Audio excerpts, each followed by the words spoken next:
Good morning. How are we doing, folks? I'm back with another one from Sabaton.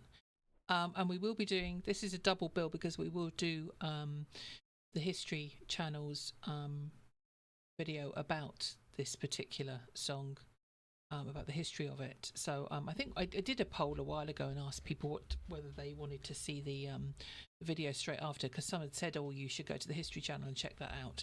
So that's what we're doing from now on with Sabaton ones. So it'll be the song first, and then it'll be the history behind it. So yeah, this one is Attack of the Deadmen. This has got a few votes for this one. Don't know who did the original. Let's have a little look. Who did the original vote first? Attack of the Deadmen. Where are we? Lady Elisha. There's been a couple of requests for this one, so we're going to do this one. Captions are on, so we can hear what's going. You guys can understand what's going on. And let's go. Let's go.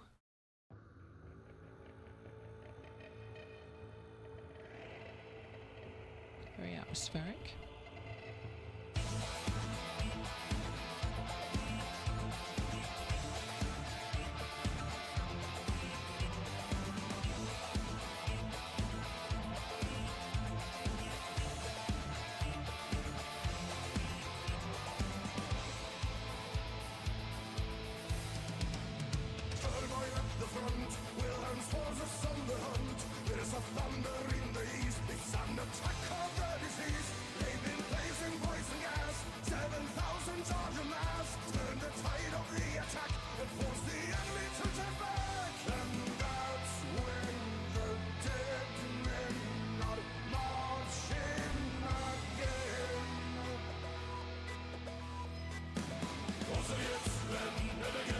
I like this.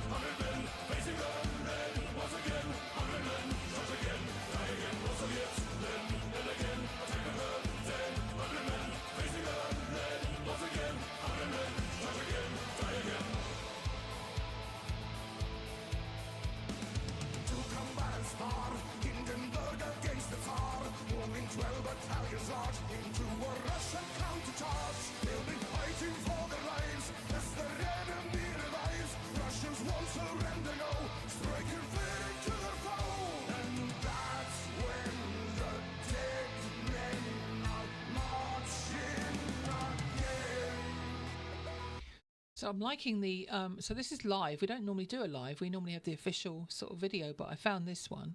I'm like, so this is the Great War. So this is First World War, and this looks like mustard gas. I don't know if that's supposed to represent mustard gas. Yeah, I'm interested to find out more about this. I'm liking the gas masks. Obviously, they take them off when they're singing. I don't know how much that's affecting them while they're trying to sing, though. As ever, I love this, and it always fascinates me that they've just picked different battles and different wars over the centuries to do songs about. It's quite fascinating. So it kind of made sense then to do a Sabaton History Channel, didn't it? To follow on from that and get somebody to do the history behind them as well. And it's a good way of learning about, because there's a lot of stuff you think you know about.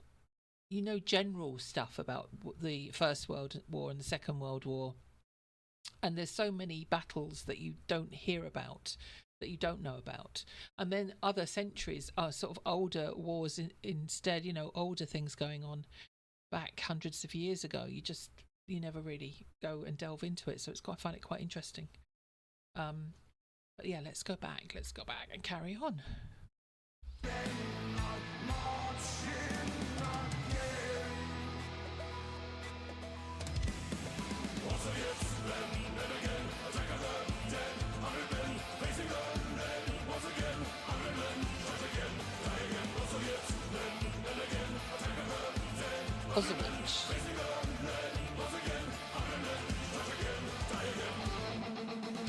Ooh, I like to say epic solo. Oh.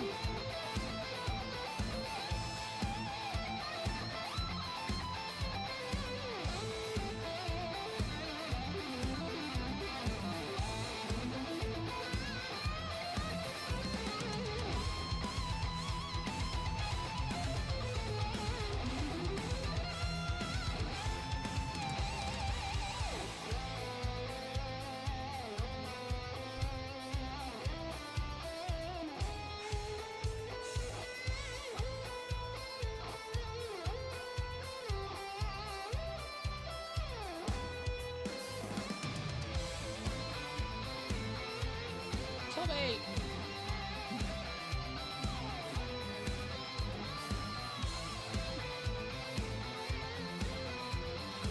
And Granny rocking out. Older than me, which is going some.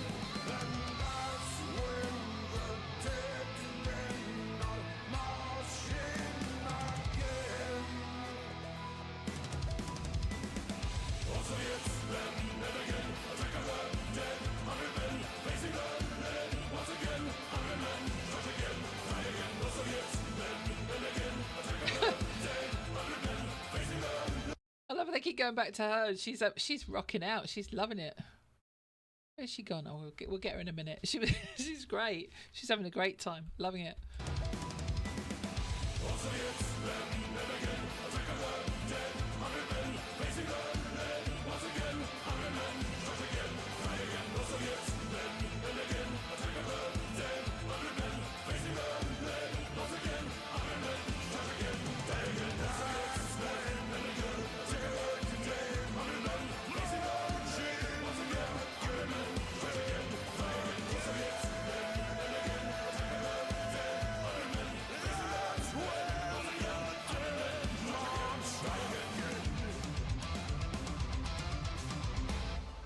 Love it. That was awesome. I'm just wondering if that's one of their mothers or something is in the audience there. But that was awesome. I can't wait to find out the history, exact info about this. But yeah, that was interesting. I'm loving it and loving that guitar solo, and I like the epic finale as they phrased it. That was cool. Really good stuff. Really good. Let me know what you thought. Let me know what you thought, guys. I'm going to go straight on to the next bit. So let's come back in here and we're going to switch monitors over. There we go. Ready to go. Ready to go. And this is from the Sabaton History channel, which will be linked, as well as the music track. This video will be linked and the channel will be linked as well. I always find these fascinating, so let's get straight into it. I'm Indy Nidell. And I'm Per from Sabaton. And this is Sabaton History. Woo. There are a lot of legendary tales that came out of the Great War. Yeah, and the song Attack of the Dead Men talks about one of the most legendary. And the strangest. And the most legendary. Yeah, but the strangest. And maybe most legendary. Don't argue with him. Don't argue with him.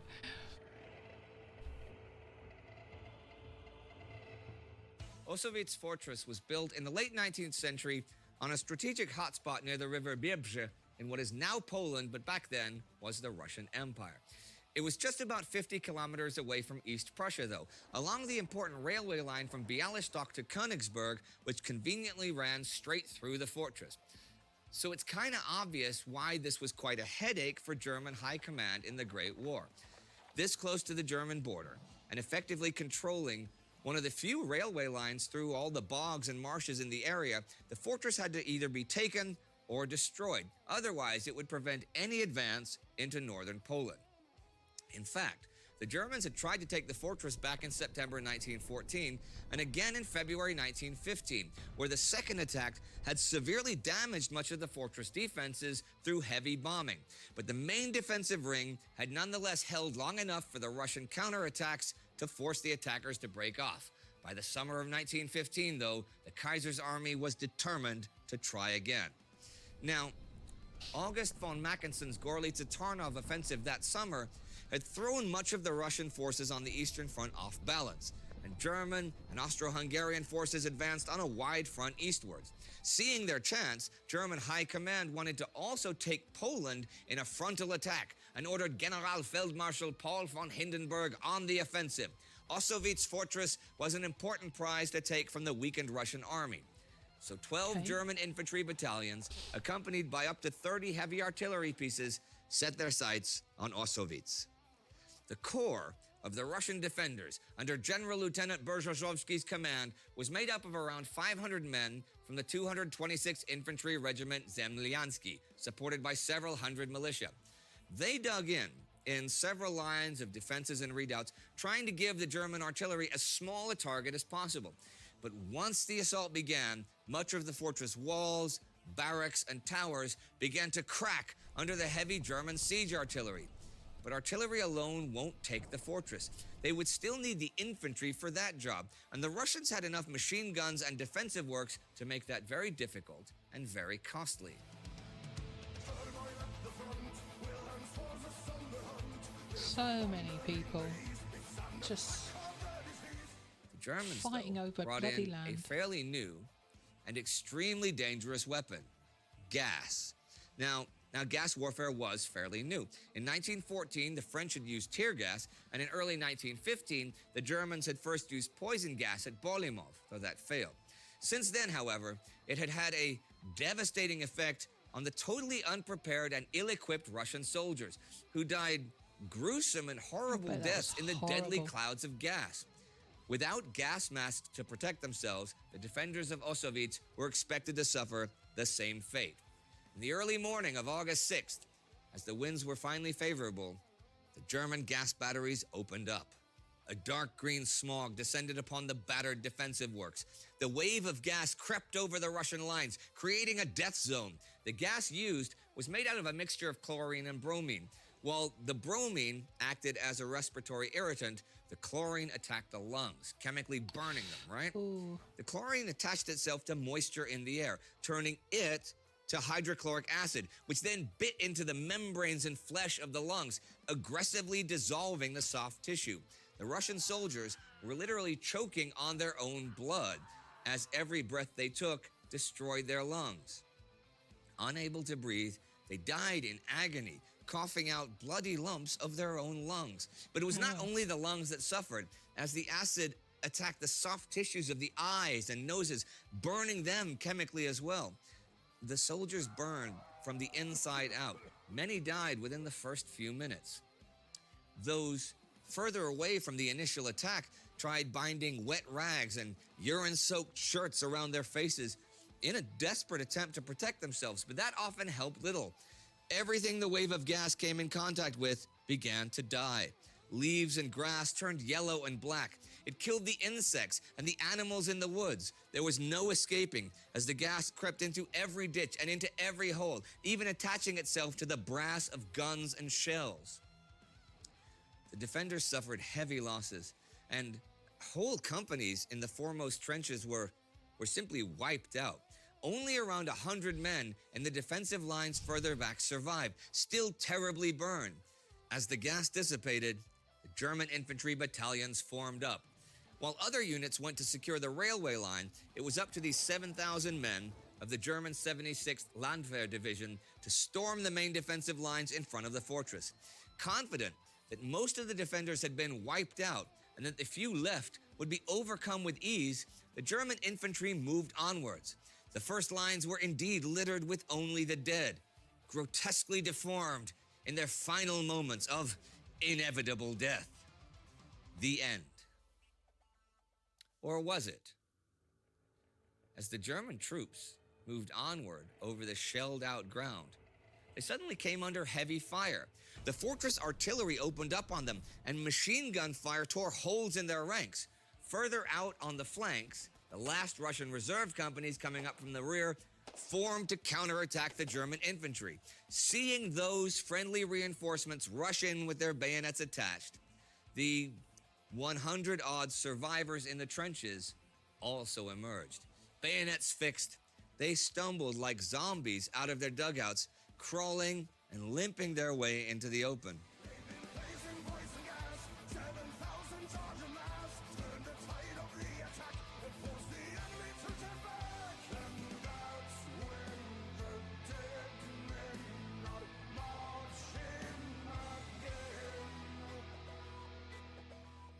Complete shock stopped the German attackers dead in their tracks. Like dead men returning to life, the Russian survivors came on, heavily breathing, gasping for air through destroyed lungs, their faces scarred by chemical burns, half hidden with bloody rags. They marched on, thirsting for revenge for the terrible fate thrust upon them. Their tears were bloody, Their eyes burned red. They spat blood and parts of their lungs as they advanced, croaking and coughing like the living dead. This horrible sight, as well as the unexpected counterattack, halted the Germans, and a deep panic set in. They hastily withdrew, soon running away in terror as the panic spread through their ranks, pushing their comrades aside, trampling over each other, stumbling over barbed wire as Russian artillery shells fell in between them. The attack of the dead men came on, accompanied by a bayonet charge of the reserves, and recaptured the lost trenches. By 11 a.m., a few hours after the deadly gas attack, the defensive lines were back in Russian control. The Germans had withdrawn back to their own starting positions. Okay, much of the battle remains shrouded in legends and mystery, and that is likely to remain so. The casualty numbers on either side are unknown, as are the German records of this battle, though it was certainly a well-deserved tactical victory of a small Russian force over a much larger German force. Strategically, it did little to preserve the Russian hold on Poland, and Ossowiec's fortress had to be given up weeks later as it was too damaged and the whole front had to pull back anyhow. And since, after the Russian revolutions of 1917, this war was viewed by the Soviet Union as a capitalist war and a source of shame, it was largely edited or written out in their history books. Nowadays, post-Soviet Union, however, the legend of the attack of the dead men is gaining more attention as Russia's interest in the Great War increases, and the legend is certainly a tale worth telling. That is beyond dispute.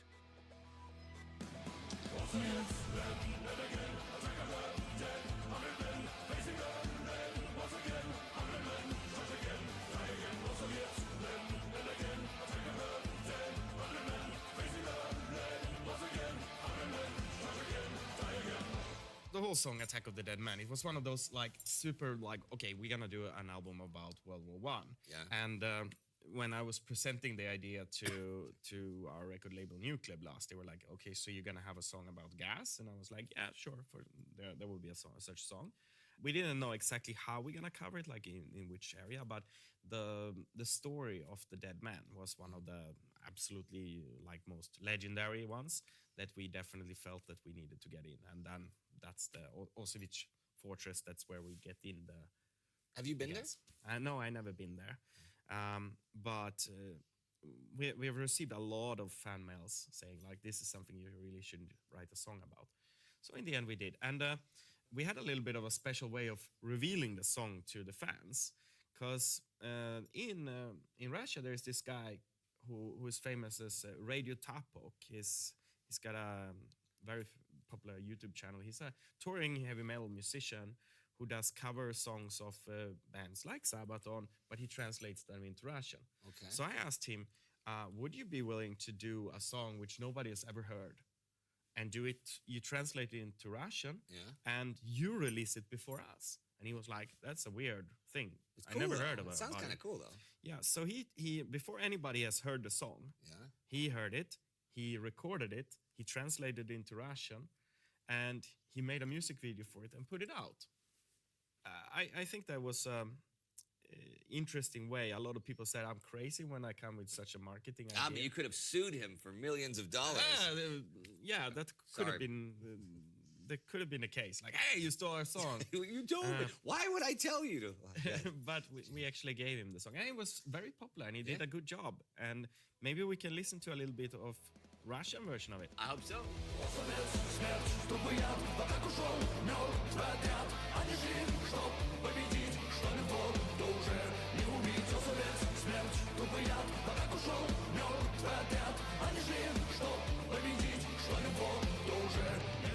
Now, since he did do a good people job. were asking you to write lots of stuff about the First World War, and you got about the Red Baron and Lawrence of Arabia, which one was the topic that most people asked you to write a song about? About World War One. Yeah. And the most requests are for the Christmas truce. Okay. Funny enough, but we didn't have a song that fitted. We're doing that. So we're doing that on Christmas we Day. couldn't get it in. It'll but be out. Second most wanted song was "Attack of the Dead Men." You know, it's interesting because Wow. I didn't know that story before I started writing the I Great didn't know War. that story either. But I'm a historian, and you think, but it's really the last few years it's become so much more. People know so much more about it. And stuff, you know? And guess where I found out about it mainly? Oh yeah, okay. From you. So That's my job. well, we have the fans as well, but where we were looking for information about it was mainly from you. Huh. Well, it's nice that I can change the world one person at a time, or one metal band at a time. Now, I mentioned before in the history bit that there's not a lot of specific history about this specific battle. Like, there's so many things we don't know because so many of the records were destroyed or mislaid or intentionally destroyed during the Soviet Union, because World War I was not a patriotic war. It was the imperialist war. It's the problem that we often face, you know. Yeah. People say, oh, here is a story, Yeah. and then you can't find the proper information about it. These days, it's so much easier. But I mean, going back to the beginning when we started to write about it, it was not easy for us to find information. Sure. I mean, people who are into history, people who are historians, they know where to search, where to find. They have the networks to find it. We stand in the beginning absolutely alone. We didn't even have the fans. Yeah. So I'm thankful for where we stand now, where we have good contacts like you, for example, Well, very I've got, good reference for World War One. Like historians like Marcus and Vika and stuff. That say Perfect hi, people. guys. There you go.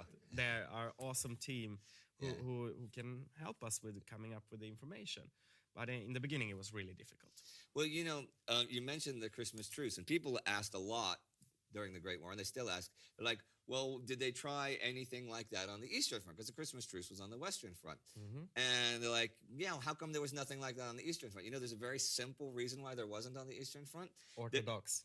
That's the truth. Some Russian soldiers did try an Easter truce in 1916. They came out of their trenches on Easter, you know, to start the same sort of thing, and they were all shot at and taken prisoner by the Germans and the Austrians because they used a different calendar, and it was 13 days different, so it was not Easter to the Germans and Austrians. They just saw a bunch of Russians walking out of their trenches for hanging out and going, hey, come on, here's some drinks.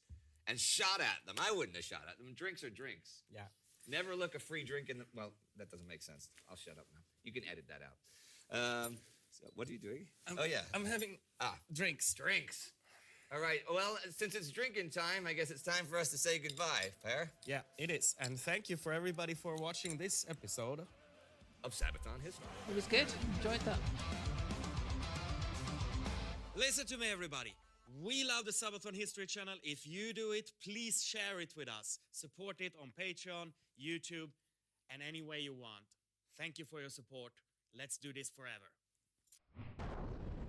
Oh no, we don't want that many wars that we're going to cover. We don't want any more wars.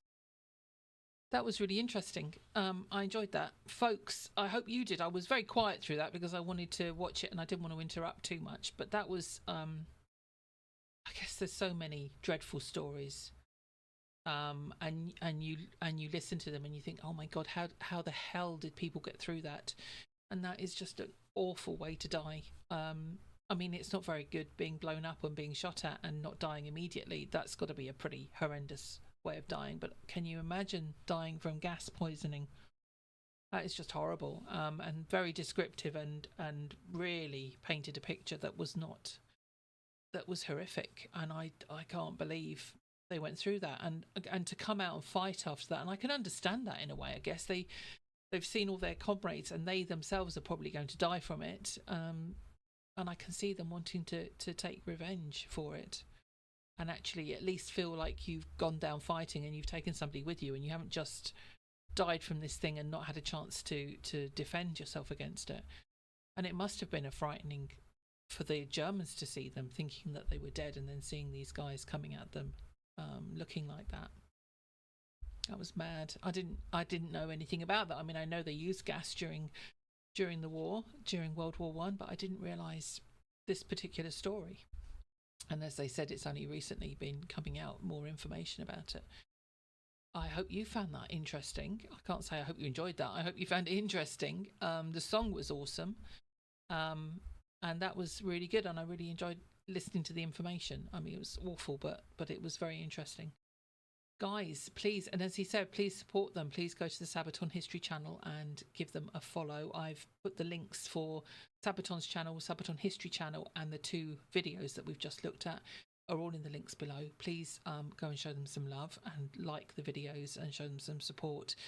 And if you like this, then please, I'd appreciate a like on here as well. Any suggestions for other Sabatons? I've got a few lined up. Christmas Truce that they mentioned is happening. I'm going to be recording that one for Christmas Day, so it will go out on Christmas Day. It seemed most appropriate to put it out then, and we'll do the history behind that as well. So it might be a little bit more of a somber one for Christmas Day, but hopefully you'll enjoy watching that at some point over Christmas.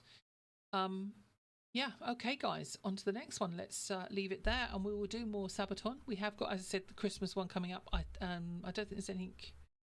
There may be another one before that. I'm not sure. I don't think so. But there's one. Definitely, there'll be more coming up. Guys, enjoy the rest of your day, whatever you're up to. Be good. If you can't be good, be careful. I will see you in the next one. Take care, folks. Bye for now. Bye.